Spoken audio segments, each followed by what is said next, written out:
How's it going, guys? And I wanted to bring up a topic that has been pretty big this week.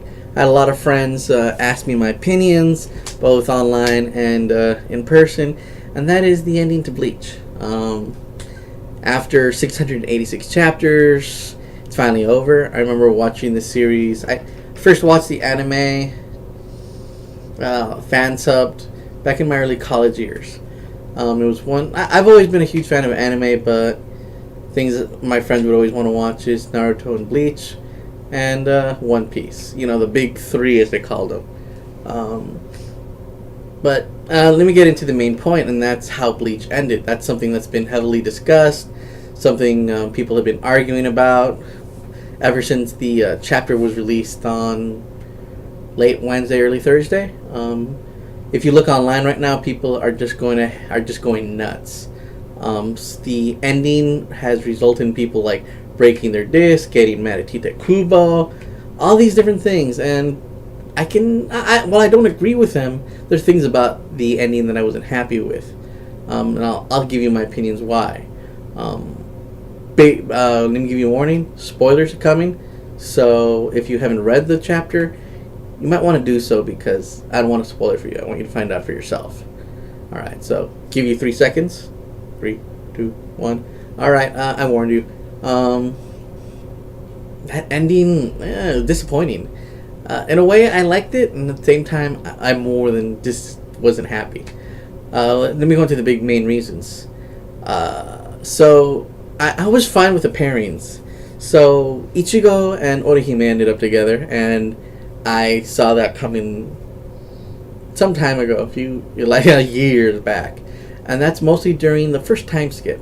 The original series, when Ichigo's powers, everything, long time ago.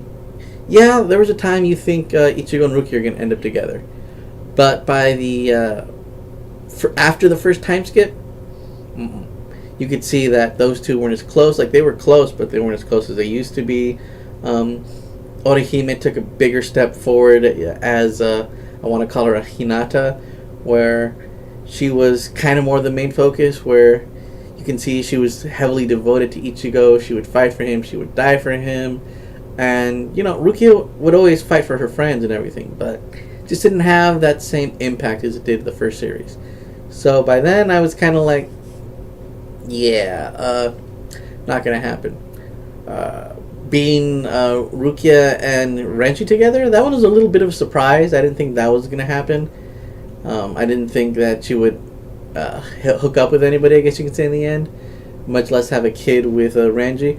But it kind of makes sense just because those two were childhood friends, and then after the first few arcs, they started getting closer. So I could see that one happening, not so much. I can see that happening quite a bit, actually, I should say. And then the kids. To me, another problem was just the way they kind of tied everything together. Oh, Yoda wants his powers back. Oh, might destroy Soul Society. And then Ichigo's kid just puts hands in a hole. Bye-bye powers. Meaning he's going to be OP, bigger than his dad, and who knows what power he has. You'll have Orihime's healing powers, Ichigo's everything power of... the whole series lists him as having so many powers. And then, that's just another topic we can just keep going on about. But other issues for me was a huge cast of characters were missing from the endings. What happened to Urahara? What happened to Yoruichi, my favorite character? Grimjaw, Neliel. Just so many of those characters. Ichigo's dad just have nothing to do with it. Even it might be 10 years later, there might be something, give you something. We see everybody getting together to see Kido or Chad fight as a boxer. Something that made me confused was, I think he said at one point he was never going to use his fist for profit. He's fighting, okay.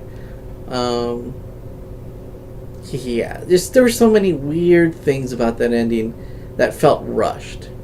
But something else that kind of makes sense is Bleach isn't over. We're going to see a new iteration of that series. Again, I'm going to use another Naruto comparison. We're going to get a Bolt. a series continuation down the line. Yeah, they announced a live action Bleach movie or a show, whatever they want to announce it as. I'm not a fan. I'm a fan of certain live action animes becoming live action, but anything that's like sci-fi, anything that's just kind of fits into those different chapters. Like I would want to see a live action One Piece. Naruto, not so much either. They just don't fit. I loved watching live action GTO.